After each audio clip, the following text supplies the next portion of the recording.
আগে বিভা এত মিষ্টি পছন্দ করতো না, তবে ইদানিং বেশি খাওয়া হচ্ছে। তার আম্মা বলেছে মেয়ে হলে নাকি টক খেতে ইচ্ছে করে, ছেলে হলে নাকি মিষ্টি খেতে ইচ্ছে করে। কথাটা হয়তো বা সত্য, তার প্রমাণ জলজ্যান্ত বিভা। বিভা একটা আস্ত পিঠা নিজের দুগালে ঢুকিয়ে আরামে চিবোচ্ছে, কিন্তু আরামটা আর রইল না। তার টেবিলের সামনেই মাহাথির দাঁড়ানো। দৃষ্টির ভাষা বিভাকে এইখানে এইভাবে মাহাথির তাকে আশা করেনি। কিছুটা অবাক হয়েছে সে। বিভা মাহাথিরের থেকে চোখ সরিয়ে নিল। তখন তার মনে হলো তার দুগাল ভর্তি পিঠা, শুধু তাই নয়, তার হাতেও একটা আধ খাওয়া পিঠা। বিভা একবার মাহাথিরের দিকে তাকিয়ে হাতের পিঠা প্লেটে রেখে দিল। এরপর মাথা নিচু করে ভীষণ লজ্জার সাথে পিঠা চিবোতে লাগলো। তার অঙ্গভঙ্গি তার সাথে বেইমানি করে প্রকাশ করে দিল যে সে ভীষণ লজ্জা পাচ্ছে। অঙ্গভঙ্গির সাথে বন্ধুত্ব করে নিল মুখভঙ্গিও। মাহাথির ততক্ষণে চেয়ার টেনে বিভার সামনে বসেছে। মাহাথির তার ভেতরের সবটুকু আধর ঢেলে বলল, আমাকে ডাকতে পারতে পাগলি, আমি বানিয়ে দিতাম। বিভার মুখের পিঠা তখনও শেষ হয়নি। দাঁতগুলোও তার সাথে দুষ্টুমি করে পিঠা চিবোচ্ছে না। বিভা কিছু বলল না। মাহাথির বলল, পায়ে পানি এসেছে তোমার, শরীর তেমন ভালো না, এই সময় রান্নার ধোয়া গায়ে লাগানো ঠিক? আমাকে বললেই হতো, হয়তো পারফেক্ট হতো না, কিন্তু তুমি ইনস্ট্রাকশন দিতে, সে অনুযায়ী না হয় বানাতাম। বিভা এবারেও নিরুত্তর। বিভার পিঠা ভর্তি ফুলো গাল টিপে দিল মাহাথির। মুচকি হেসে বলল, ক্ষুধা মিটছে? বিভা দুপাশে মাথা নাড়ল, যার অর্থ মেটেনি। মাহাথির মাথায় হাত বুলিয়ে দিল। প্লেটের দিকে তাকিয়ে বিভার দিকে হাসল। বিভার মুখের পিঠা ততক্ষণে শেষ। মাহাথির হাত বাড়িয়ে পানি ভরে গ্লাস এগিয়ে দিল বিভার দিকে। বিভা পানি খেয়ে সরল কণ্ঠে বলল, আর একটা খাবো আমি। বলেই হাতে তুলে নিল একটা পিঠা। কামড় বসিয়ে চোখ তুলে মাহাথিরকে দেখে বিভা একটা অভাবনীয় কাজ করে বসল। নিজের অর্ধ খাওয়া পিঠা এগিয়ে দিল মাহাথিরের দিকে, বলল, খাবেন? উস্কো খুস্কো চুলের অগোছালো মাহাথিরের লালাভ চোখ দুটো জল জল করে উঠল। তবে সম্মতির আগেই বিভা বলল, সরি। বলেই তার হাতের পিঠা রেখে নতুন আর একটা পিঠা তুলে নিল। মাহাথিরের দিকে এগিয়ে দিল। মাহাথিরের শান্তভাবে বিভার হাতের পিঠা আগের জায়গায় রেখে অর্ধশেষ পিঠাটা বিভার হাতে তুলে দিল। এরপর মাথা নিচু করে কামড় বসালো। কামড় বসেই চোখ তুলে তাকালো বিভার দিকে। কি গভীর চোখ! বিভা তাকাতে পারল না। নাম না জানা ভালো লাগায় লজ্জায় চোখ নামিয়ে নিল। শ্রুতির নিজের উচ্ছ্বাস চেপে রাখতে পারছে না। ফোন করে বিভাকে জানিয়েছে, পার্থিবকে জানিয়েছে, মানে সবাইকে জানিয়েছে। হামিম আজ নিজ পায়ে হেঁটে তার ঘরে এসেছে। হালকা কষ্ট হয়েছে, তবে পেরেছে। ব্যাপারটা সাধারণ হলেও শ্রুতি বিভার কাছে ভীষণ খুশির একটা মুহূর্ত। বিভা শুনেও অনেক খুশি হয়েছে। শ্রুতি নিজেও বেশ খুশি। ঘটনাটা ঘটেছে সকালে, অথচ তার খুশি রাতেও কমেনি, উল্টো দ্বিগুণ বেড়েছে। পার্থিবও শ্রুতির খুশিটা বেশ উপভোগ করছে। মেয়েটার হাসি মুখ দেখলে আলাদা প্রশান্তি কাজ করে তার বুকে। শ্রুতি পার্থিবের দিকে তাকালো। পার্থিব পাশ, দৃষ্টি শ্রুতির মতোই উপরে। শ্রুতি এগিয়ে পার্থিবের হাত মেলে বাহুতে নিজের মাথা রাখলো। ভালো লাগায় আপ্লুত হয়ে বলল, আমাদের জীবনে কি সুন্দর সব ভালো ঘটছে, তাই না পার্থিব? হুম, সব ভালো হচ্ছে আল্লাহর রহমতে। আল্লাহ আমাদের সব কষ্ট দূর করে নিচ্ছে। আমি চারদিকে তাকালে শুধু খুশি আর খুশি দেখতে পাই। আর আপনার খুশি দেখে আমি শান্তি পাই। শ্রুতি পার্থিবের কথার বিপরীতে কিছু বলল না। এই মানুষটা এত সুন্দর করে কথা বলে, এত ভালোবাসে তাকে। মাঝে মধ্যে ভীষণ লজ্জা লাগে, আফসোস হয়, মনে হয় মানুষটা আরও বেশি ভালোবাসার যোগ্য, যা শ্রুতি দিতে পারছে না। শ্রুতি এগিয়ে গিয়ে পার্থিবের গালে সময় নিয়ে চুমু খেলো। কৃতজ্ঞতার সাথে ভালোবাসার সংমিশ্রণ ঘটিয়ে বলল, থ্যাংক ইউ পার্থিব, থ্যাংক ইউ সো মাচ। পার্থিব এক হাতে শ্রুতির কোমর জড়িয়ে বলল, কেন? সব কিছুর জন্য, আমাকে ভালোবাসার জন্যে, আমার পাশে থাকার জন্যে। আপনি না থাকলে এত কিছু হতোই না। শ্রুতির অজানা কারণে ভীষণ খুশি লাগছে। চারিদিক রঙিন মনে হচ্ছে, ক্যাঙ্গারুর মতো লাফাতে ইচ্ছে করছে। এত খুশির কারণ শ্রুতি জানে না, জানতেও চাইছে না। মাঝে মধ্যে অজানা কারণে খুশি হওয়া ভালো। শ্রুতি তাকিয়ে দেখলো পার্থিব ভীষণ মনোযোগ দিয়ে তাকিয়ে আছে তার দিকে। শ্রুতি পার্থিবের কপালে চুমু খেলো, বলল, আমার জীবনে এত এত খুশির উছিলা হয়ে আসার জন্য আপনাকে আপনার মহারানীর হৃদয়ের অন্তঃস্থল থেকে ভালোবাসা জানাই মহারাজ। আপনি কি সেই ভালোবাসা গ্রহণ করতে ইচ্ছুক? পার্থিব শ্রুতির গলায় নিজের মুখ আড়াল করে বলল, হুম, একদম ইচ্ছুক নয়। আমিন সাহেব নির্লিপ্ত মুখে টিভি দেখছেন। চেহারা দেখে তার মন বোঝার উপায় নেই, সাধারণভাবেই টিভি দেখছেন গত 40 মিনিট যাবৎ। তবুও এখন যদি তাকে জিজ্ঞেস করা হয় যে গত 40 মিনিটে যা দেখলেন তার সারমর্ম বলুন, আমিন সাহেব নিশ্চিত সে কিছুই বলতে পারবে না। কারণ বলার জন্য শোনার প্রয়োজন। শুধু তাকিয়ে থাকলেই কথা নিজ পায়ে হেঁটে তার মস্তিষ্কে চলে যাবে না। গত 40 মিনিটে সে কিছুই শোনেনি, শুধু তাকিয়েছিল। কেন ছিল, কেন শোনেনি তা সে নিজেও জানে না। তবে শুধু শুধু তাকিয়ে থাকার মানে হয় না। আমিন সাহেব উঠে পড়লেন। টিভি বন্ধ করে কি করবেন ভেবে পেলেন না, তাই আবারও এসে সোফাতেই বসলেন। 1.5 ঘন্টা আগে সে বাড়িতে প্রবেশ করেছে। হাত মুখ ধুয়ে কিছু নাস্তা সেরে এরপর বসেছেন টেলিভিশনের সামনে। তাতেও মন বসছে না। শাহিনা, তার ছেলেরা কেউ বাড়িতে নেই। আমিন সাহেবের হঠাৎ মনে হলো তার ছেলে। ভেতর থেকে উত্তর এলো না, তার সৎ ছেলে। আমিন সাহেব সেই উত্তরই মেনে নিলেন। ওরা সবাই কোথায় গেছে তা আমিন সাহেব জানে না, অবশ্য জিজ্ঞেসও করেনি। প্রায়ই যায় কোথাও। এ নিয়ে তার কোনো কালেই মাথা ব্যথা কিংবা দুঃখ ছিল না, আজও নেই। তবে আজ কেমন যেন লাগছে। সারা বাড়িটা ফাঁকা, শুনশান, নীরবতায় ঘেরা। আমিন সাহেব সোফায় বসে পানি খেতে লাগলো। তখনই সে দেখতে পেল রান্নাঘরে দুজন গৃহচারী কাজ করছে। হয়তো রাতের রান্না। আমিন সাহেবের কাছে ব্যাপারটা কিছুটা খারাপ লাগলো। তার মস্তিষ্কে অবচেতনে ভেসে উঠল আজব একটি দৃশ্য। বিভা, তার মা, রান্নাঘরে ঘোরাঘুরি করছে, কাজ করছে। শ্রুতি পেছনে হামিমকে কোলে নিয়ে দাঁড়িয়ে আছে। দৃশ্যটার পরপরই ভেসে উঠল আরও আজব একটি দৃশ্য। তাহিরা শাড়ি পরে রান্না করছে, পেছনে বিভা দাঁড়ানো। শ্রুতি চারদিকে ছোটাছুটি করছে। আবার ভেসে উঠল বিভা তার মায়ের পা জড়িয়ে ধরে আছে অজ্ঞাত কারণে। শ্রুতি হামাগুড়ি দিচ্ছে, তার মা আর তাহিরা হাসতে হাসতে কাজ করছে। আমিন সাহেবের মাথা ঝাড়া দিয়ে উঠল। হঠাৎ করে সেই সব কেন ভাবছে? অবশ্য মনে পড়তেই পারে। এ আর এমন কি, নিজের বিরুদ্ধে গিয়ে আমিন সাহেব আরেক অভাবনীয় ইচ্ছা পোষণ করলো। তার মনে হলো আজ একবার তাহিরার ঘরে যাওয়া যেতে পারে। ভাবার পর একটুও সময় নষ্ট না করে উঠে চলে গেল আমিন সাহেব। নির্মম হলেও সত্য যে এই ঘরে সে ঢুকলো 9.5 বছর পর। তাহিরা সব সত্যি জানতে পেরেছিল হামিম পেটে থাকার 3 মাসে। এরপরই সেদিন আলাদা হয়ে যায় সে। তাহিরা ঝামেলা করে আলাদা হওয়ার পর সে আর আসেনি এই ঘরে। যা কথা হতো তাহিরা যখন বাহিরে ড্রয়িং রুমে, ডাইনিং রুমে থাকতো তখনই হতো। এছাড়া তেমন প্রয়োজনও পড়েনি আসার। তাহিরা থাকতো বিভা, শ্রুতিকে নিয়ে।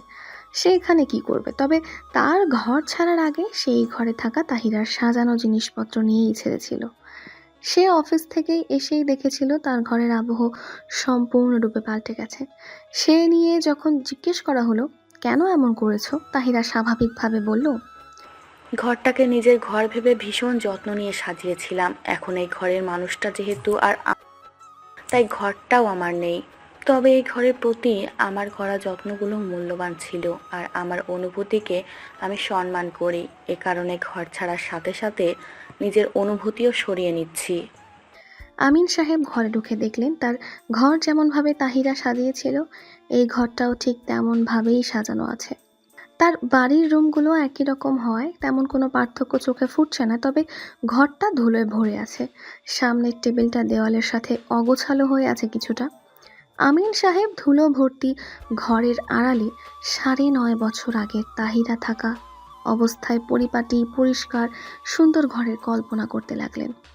নিজের ঘরের কল্পনার কথা মাথায় খেলতেই তার ঘরের বর্তমান অবস্থা কল্পনা করলেন।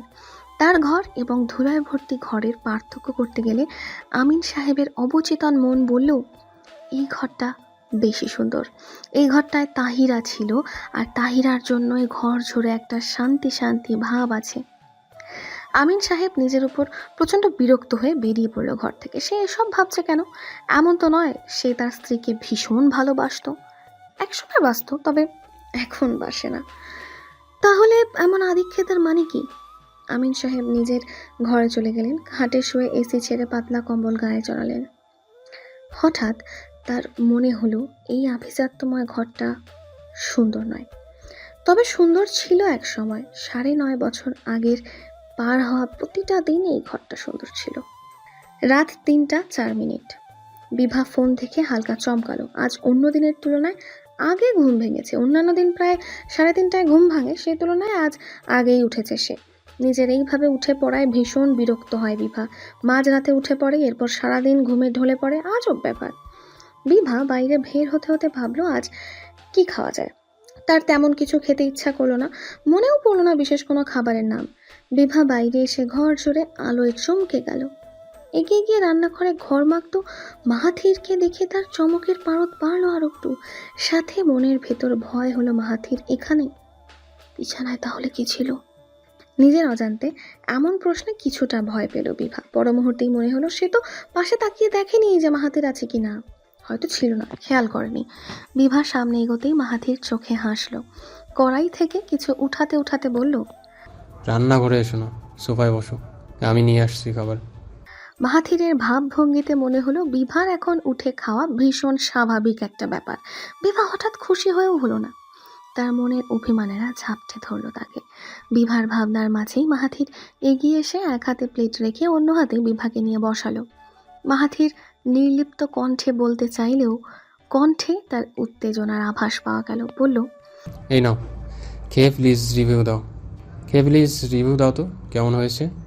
বিভা প্লেটে তাকিয়ে দেখলো ফ্রেঞ্চ ফ্রাই, চিকেন চপ। আয়োজন অতিরিক্ত না হলেও সাধারণও নয়। প্লেটের কোনায় আবার টমেটো সস রাখা। মুরগির পদ দেখে খারাপ লাগছে না, বরং খেতে ইচ্ছে করছে। কিন্তু এতদিন যাবৎ মুরগি দেখেই তার মাথা ঘোরাতো, নাড়ি ভুড়ি উল্টে আসতো। মাহাথির অপেক্ষা করলো বিভার পরবর্তী কাজের। বিভা গত 2 মাস ধরে মুরগি মাছ খায় না বলতে গেলে। অন্যদিকে ডক্টর বলেছে শরীরের প্রোটিনের ঘাটতি আছে। তাই সব ভেবে মাহাথির ভাবলো মুরগির কিছু খাবার বানানো যেতে পারে। তাই তো আজ না ঘুমিয়ে বসে বসে ইউটিউব দেখে এইগুলোই করলো মাহাথির।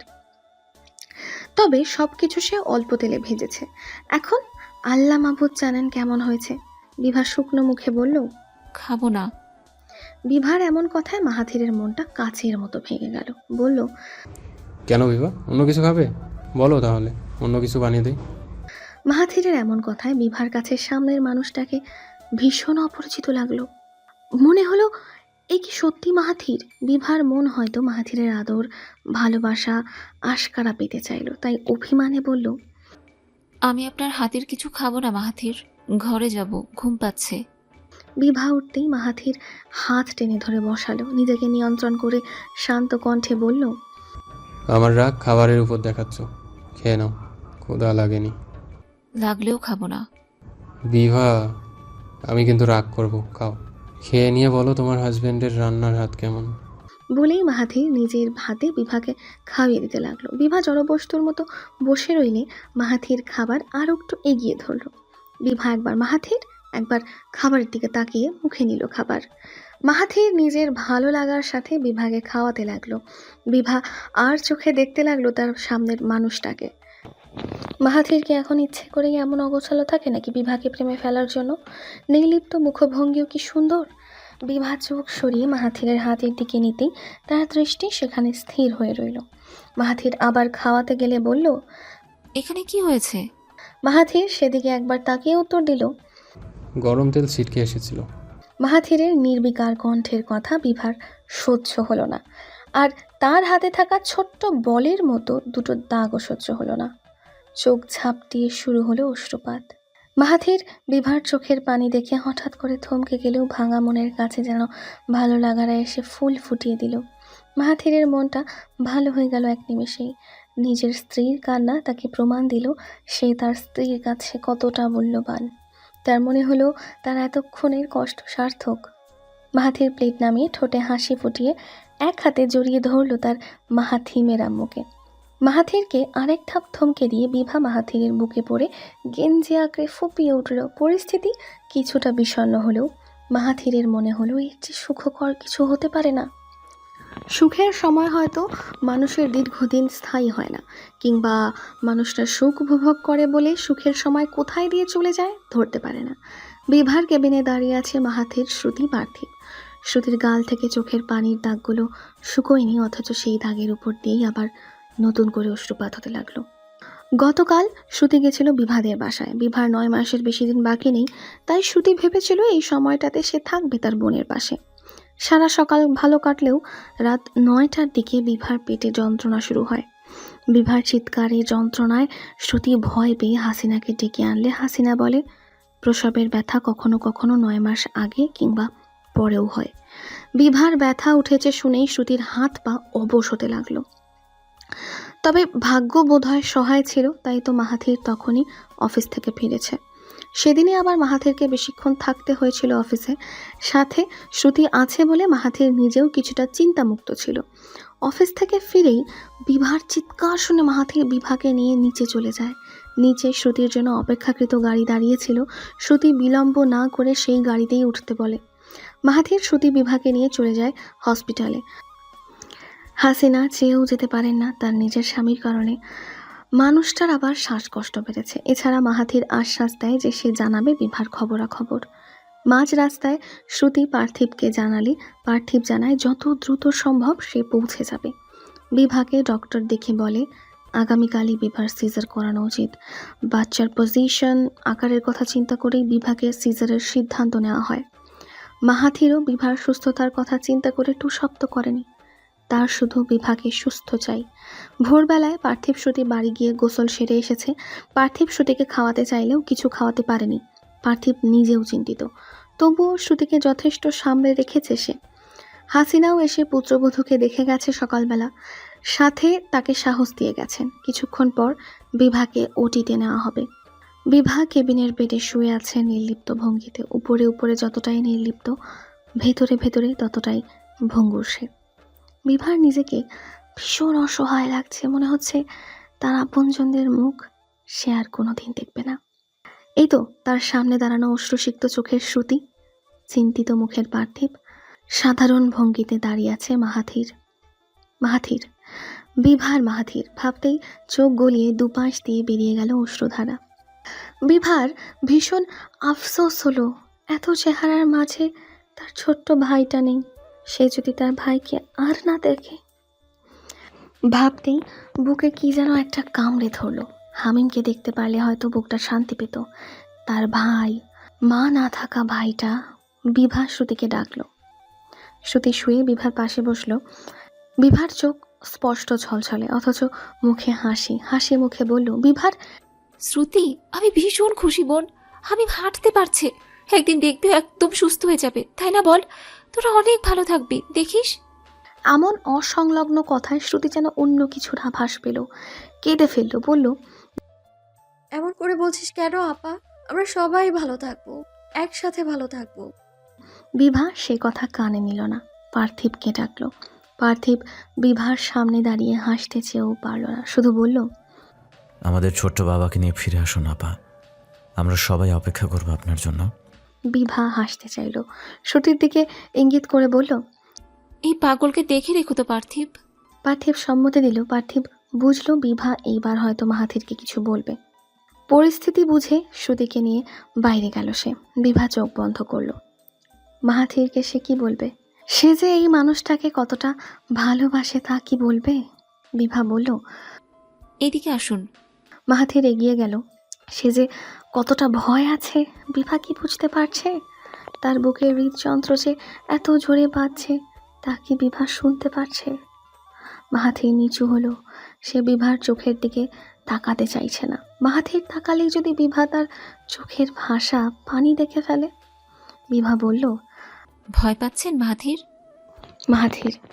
এতদিন ধরে বিভার মুখে ডাকটা শুনে বুকটা কেমন যেন ধক করে উঠল। এতদিন যাবৎ মাহাথির চাইতো বিভা তার সাথে কথা বলুক। আজ যখন বিভা কথা বলছে, মাহাথিরের মনে হলো তার শব্দ ভাণ্ডারে কোনো শব্দ বহাল নেই। বিভা মাহাথিরের গালে হাত রাখলো। ভীষণ যত্ন করে মাহাথিরকে ছুঁয়ে বিভা বলল, মুখটা শুকিয়ে গেছে আপনার। রাতে সকালে আমার জ্বালায় কিছু খেতেও পারেননি, তাই না? এত চিন্তা করছেন কেন বলুন তো? আমি ওটিতে গেলেই খেয়ে আসবেন, কেমন? আমি জানি আপনার ক্ষুধা সহ্য হয় না। মাহাথিরের চোখের পাতা কেঁপে উঠল। বিভা এইভাবে কথা বলছে কেন? তার ভীষণ অসহায় বোধ। তার মনে হলো এই দুনিয়াতে তার থেকে নিঃস্ব কেউ নেই। মাহাথির নিজের কাঁপা হাত বিভার মাথায় বুলিয়ে দিয়ে বিভা চোখ বন্ধ করে নিল। চোখ বন্ধ করতেই খুব তার মায়ের কথা মনে পড়ল, তার দাদির কথা মনে পড়ল। বিভার মনে পড়ল তার নিজের বাবার বিশ্বাসঘাতকতার কথা। আচ্ছা, সে যদি না ফিরে আসে তবে কি মাহাথির বিশ্বাসঘাতকতা করবে? একদম তার বাবার মতো? বিভার মনে হলো কক্ষনো মাহাথির এমন করবে না, সে এমন হতেই পারে না। আবার মনে হলো সে তো আমিন শিকদারকেও বিশ্বাস করতো, কিন্তু আমিন শিকদার তো বিশ্বাসের মর্যাদা রাখেনি। মাহাথিরও যদি না রাখে, রাখবে না কেন? অবশ্যই রাখবে, কারণ সে জানে মাহাথির তাকে ভালোবাসে, ভীষণ ভালোবাসে। গল্পের পরের পর্বগুলো দেখার জন্য চ্যানেলটি সাবস্ক্রাইব করে সঙ্গেই থাকুন। ধন্যবাদ।